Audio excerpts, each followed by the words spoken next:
지금은 아는 것이 힘이다. 시간입니다.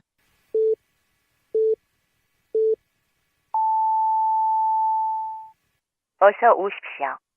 오늘 money 이슈에 오신 걸 환영합니다.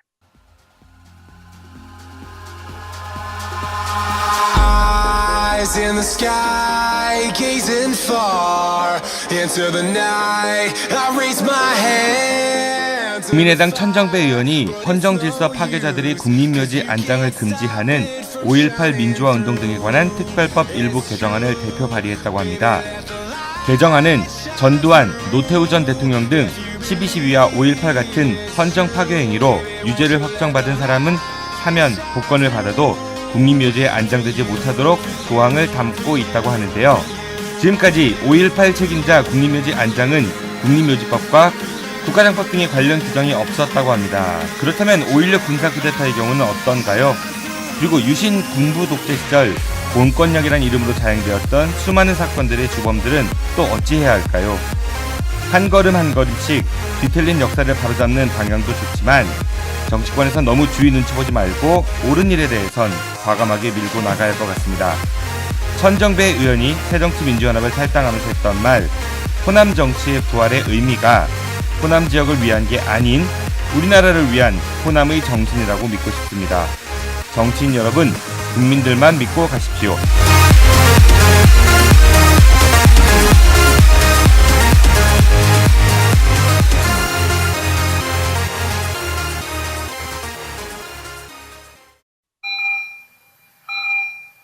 지금 여러분들의 자동차는 안녕한가요?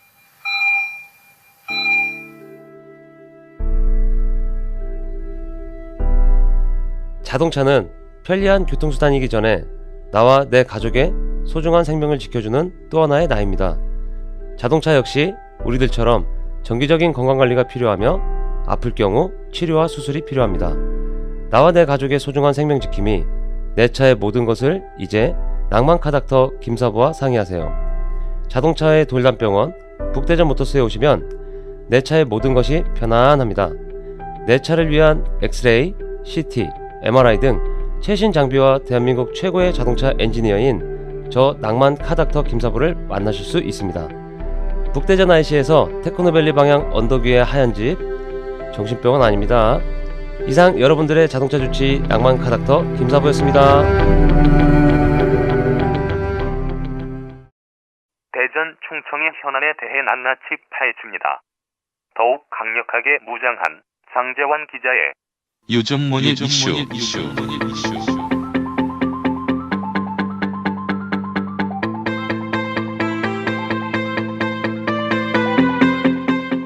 대전 충청 지역 최고의 언론인, 구속을 두려워하지 않는 고독한 독설가 오마이뉴스 장재환 기자가 가장 핫한 이슈를 골라 이슈 당사자와 함께 직접 이야기합니다. 지금 팟빵이나 유튜브, 페이스북에서 아는 것이 힘이다를 검색해주세요.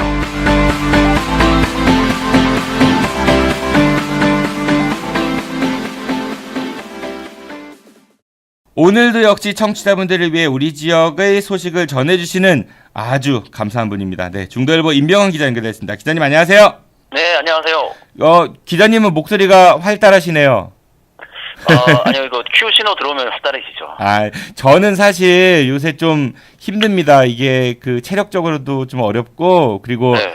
매일 이거 이제 공부해야 되는 양이 너무 많아서 저처럼 네, 이제 그렇죠. 머리 나쁘고 공부 못하는 놈이 이거 하려니까 좀 죽을 맛입니다. 오프닝도 네. 멘트 만들어야 되지. 아주 죽을 맛입니다. 저 좀 위로 좀 해주세요. 이 코너 하나지만 또 코너를 여러 개 또 이번에 또 방송까지 또 진출하셔가지고 TV까지 진출하셔가지고 할 일이 아마 2배 이상 늘어나지 않았을까 싶네요. 2배가 아니라 한 10배 느는 것 같은데. 위로해달라니까 별로 위로는 안 해주시는 것 같고, 알겠습니다. 위로받을 팔자가 못 되는 것 같고요. 이런 말씀이죠. 네, 알겠습니다. 자, 오늘은 어떤 소식 전해주실 건가요? 예, 정치권 소식 먼저 전달해 드릴게요. 그 문재인 정부의 초대 내각 구성이 절반 이상 진행되고 있는데요. 충청권 인사 등용에 소홀하다는 소식입니다. 대전일보 보도인데요.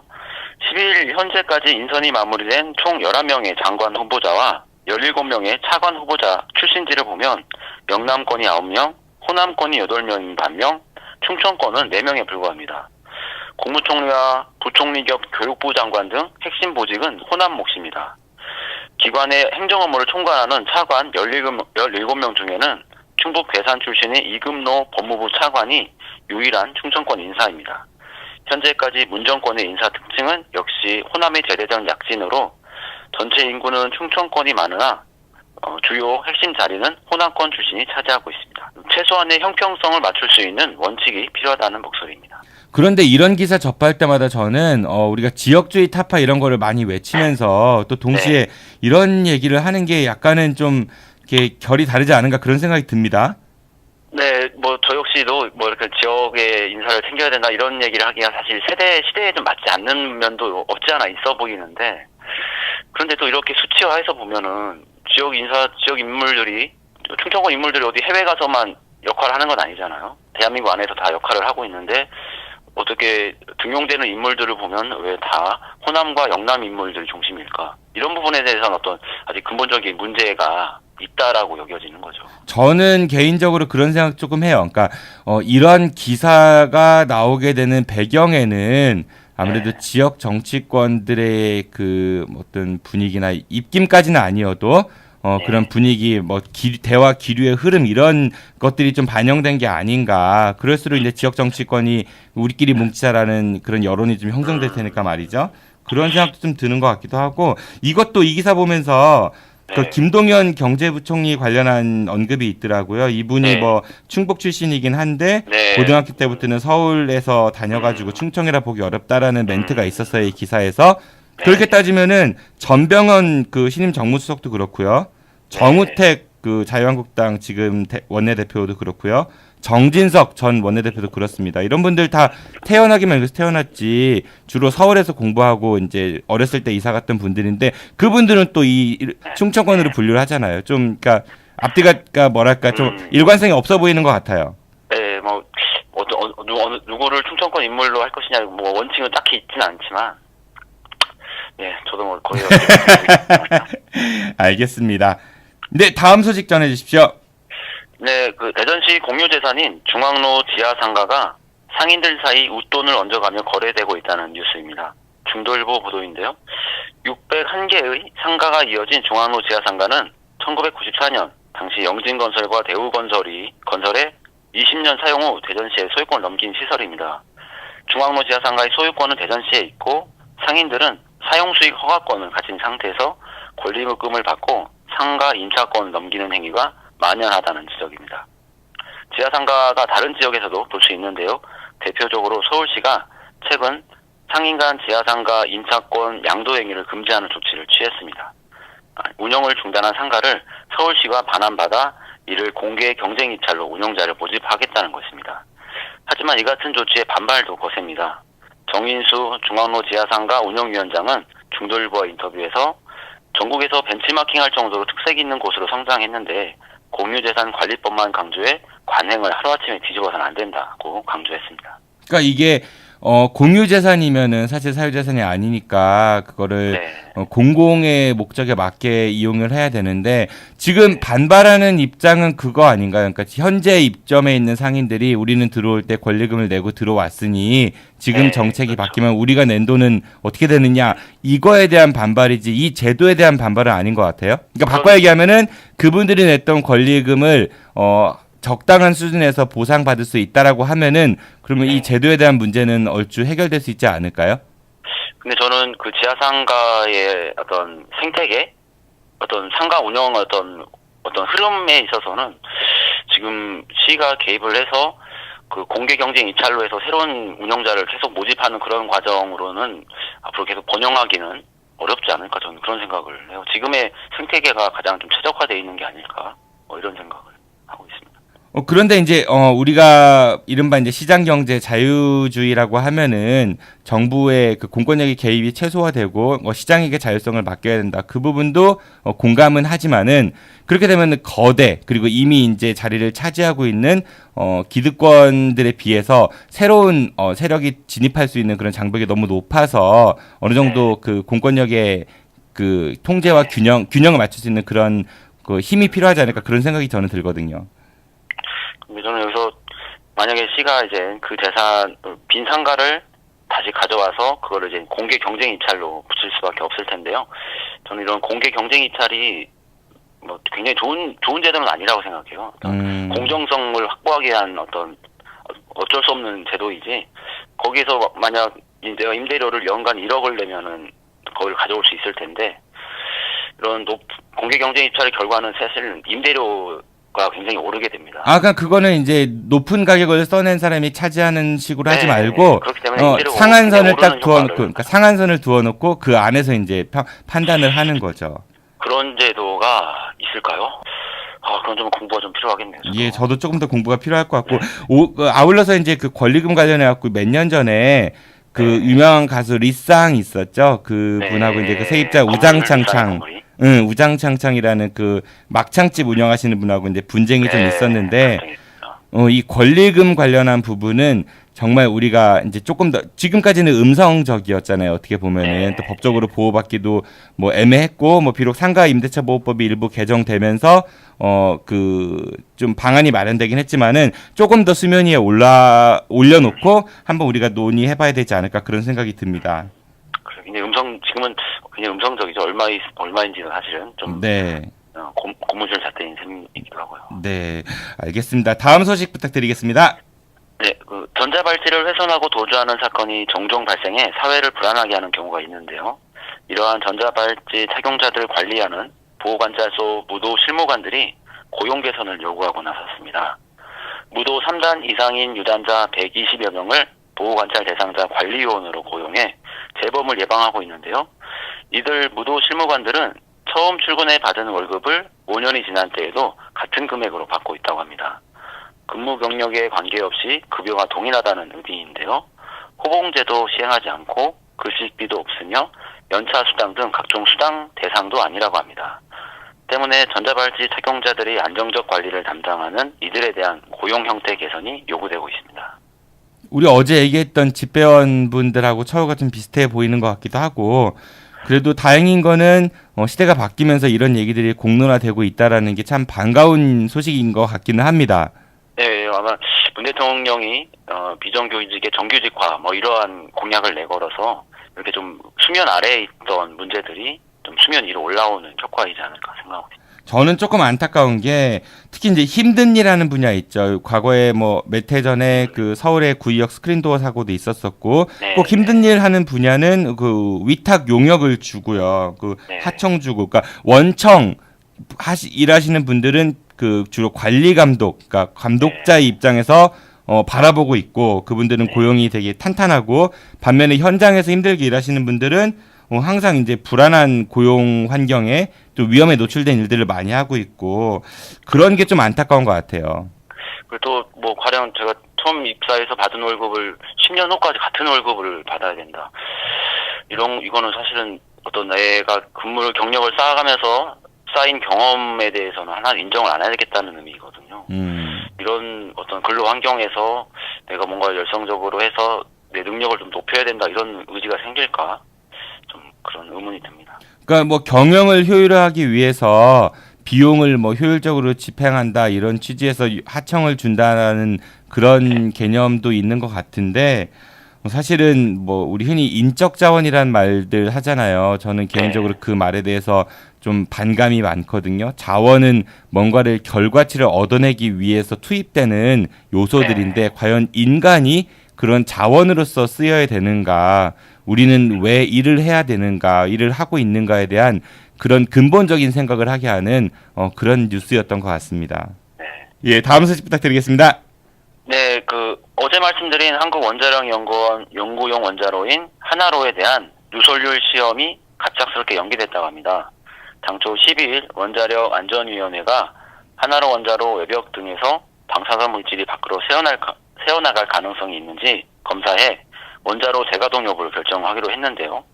시험을 중단한 사유도 정확히 밝히지 않고 있어 의혹까지 제기되고 있습니다. 이번 누설률 시험에서 시민검증단이 참여가 예정돼 있었는데요. 원자력 안전위가 시민검증단의 참여를 불편하게 여겨 일방적으로 연기한 게 아니냐는 지적이 나오고 있습니다. 원자력 안전위도 시험 중단 사유에 대해 충청투데이 인터뷰에서 아직 밝힐 단계는 아니다라고 말을 아꼈는데요. 시민검증단 한 참여 인사는 원안위는 그동안 시민검증단의 제3자 검증을 인정하지 않겠다는 방침을 보여왔는데 이번 시험에 검증단이 동행한다니 시험 자체를 연기한 게 아닐까 싶다고 밝혔습니다. 그러니까 그 시험을 하는데 시민검증이 본다니까 안 한다는 얘기인 거죠? 지금 그렇게 추정된다는 얘기죠. 아이고 참 우리 방송 어제 들었나? 이건 시험을 하는데 그날 당일에 그 일정을 연기한다는 건 사실은 상식적이지 않지만 네. 또 그 이유에 대해서 정확히 안 밝힐 이유도 없을 텐데. 이유 이미 밝혀진 것 같지 않아요? 네, 뭐 우리 생각하는 그 이상의 것은 없을 것 같다는 느낌입니다. 알겠습니다. 그 원원이 여러분 마피아 힘 셉니까? 네, 우리도 마피아 곧 결성해 보려고 합니다. 네. 시민 마피아가 되겠네요. 네, 시민 마피아 한번 결성해가지고 한번 붙어보죠. 네, 다음 소식 부탁드리겠습니다. 네, 노란색 유채꽃 보기만 해도 마음을 설레게 하는데요. 아름다운 꽃잎 속에 유전자 변형이라는 보이지 않는 공포가 숨어 있었습니다. 지난달 중순 강원도 태백시 유채꽃 축제 행사장에서 유전자 변형 생물체 유채가 처음 발견돼 축제는 취소되고 유채는 모두 폐기됐습니다. 이후 전수조사를 통해 내포 신도시에만 최소 5곳에 유전자 변형 생물체 유채를 심은 사실이 확인됐는데요. 대전에서도 대전 천변에 노란 물결을 잃었던 유채꽃이 유전자 변형 생물체, 즉 LMO로 확인됐습니다. 충남도와 대전시는 부랴부랴 문제의 유채꽃밭을 갈아엎고 유채를 폐기했는데요. 유채는 이미 꽃을 피우고 씨앗을 떨군 상태여서 더욱 확산되지 않을까 우려되고 있습니다. 이번 발견된 유전자 변형 생물체는 다국적 식량 기업인 몬센토가 개발한 것인데요. 배추과의 다른 식물들과 이종 교배될 수 있으며 씨앗 상태에서 번식해 생태 교란을 일으킬 수 있습니다. 유럽에서 유전자 변형 작물 반대 운동을 벌인 베네딕트 헤이트 대표는 최근 내포 신도시를 찾아 다음과 같이 밝혔습니다. 캐나다에서 LMO 유채를 재배하기 시작하면서 유기농 유채는 더 이상 자라지 못한다. 유전자 변형 유채는 유기농 종자보다 제초제의 3배 넘게 내성을 갖고 있어 통제가 불가능하다고 경고했습니다. 아, 그래서 대전 그 하상도로변에 있었던 유채꽃이 사라졌군요.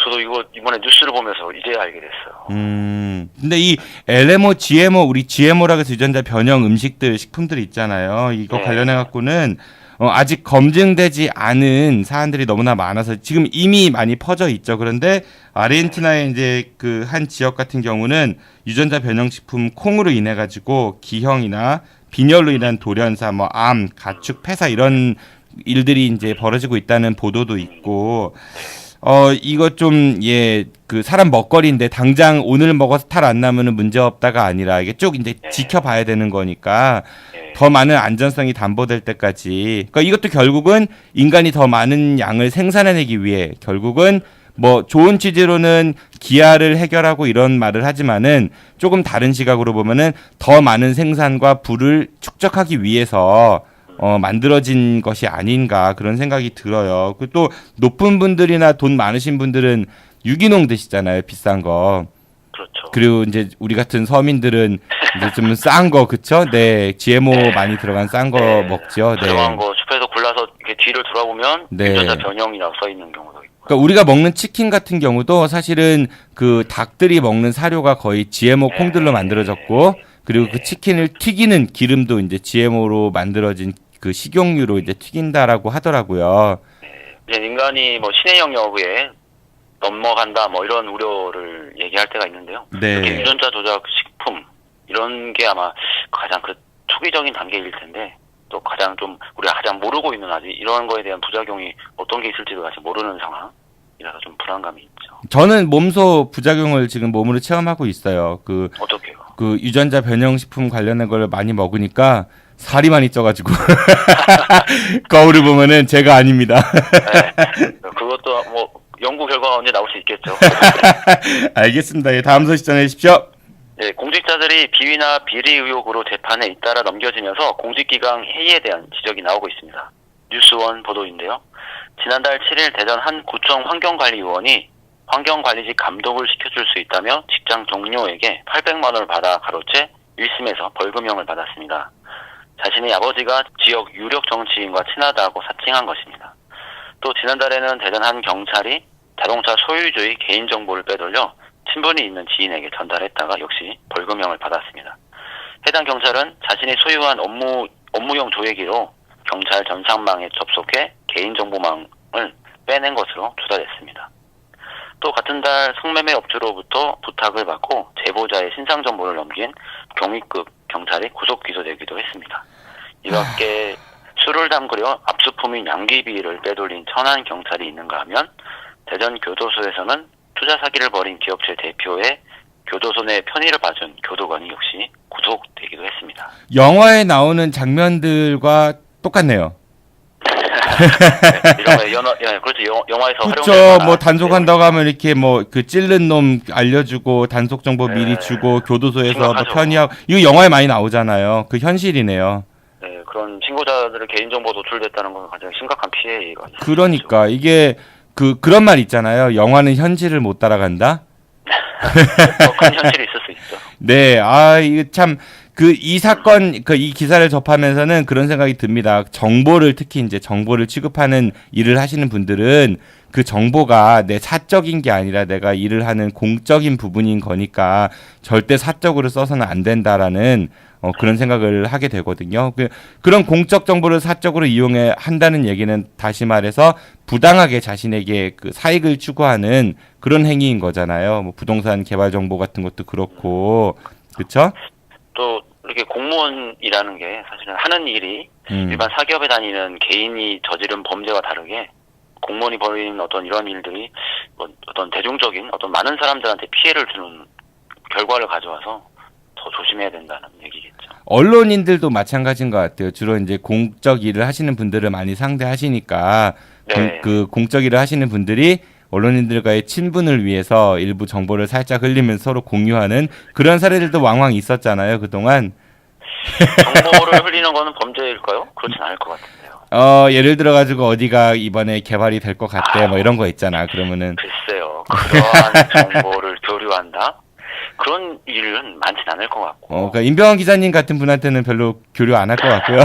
워낙 강직하신 분이어가지고. 네, 기자들도 어떻게 보면 어떤 정보를 많이 알려고 노력하다 보면은 과연 여기 어떤 선을 넘어야 될 것이냐 말 것이냐 뭐 이런 어떤 경우가 있거나 아니면 범죄 사실에 대해서 확인하다 보면은 네. 좀 과도한 개인정보 노출될 수 있는 우려 뭐 이런 걸 항상 좀 조심하고 있죠. 네, 그래서 우리 지역에도 임병환 기자님 같은 훌륭한 언론인들이 더 많이 계셔가지고 우리 지역이 더 살기 좋았으면 좋겠습니다. 알겠습니다. 마무리는 훈훈하게 오늘 말씀도 감사드리고요. 네, 내일은 저희 방송 없는 날입니다. 목요일에 뵙겠습니다. 네, 수고하셨습니다. 지금까지 대충뉴스의 중도일보 임병환 기자였습니다. 매주 화요일은 신개념 모바일 언론 다른 시각의 장길문 편집국장과 함께 우리 지역의 정치와 언론에 대해 이야기하는 시간이죠. 오늘은 얼마 전 석연찮은 이유로 발행 직전 인쇄가 중단되었던 우리 지역 대표 대학 언론 중 하나인 흉대신문 사건에 대해 이야기 나눠보도록 하겠습니다. 잠시 후 2부에서 뵙겠습니다.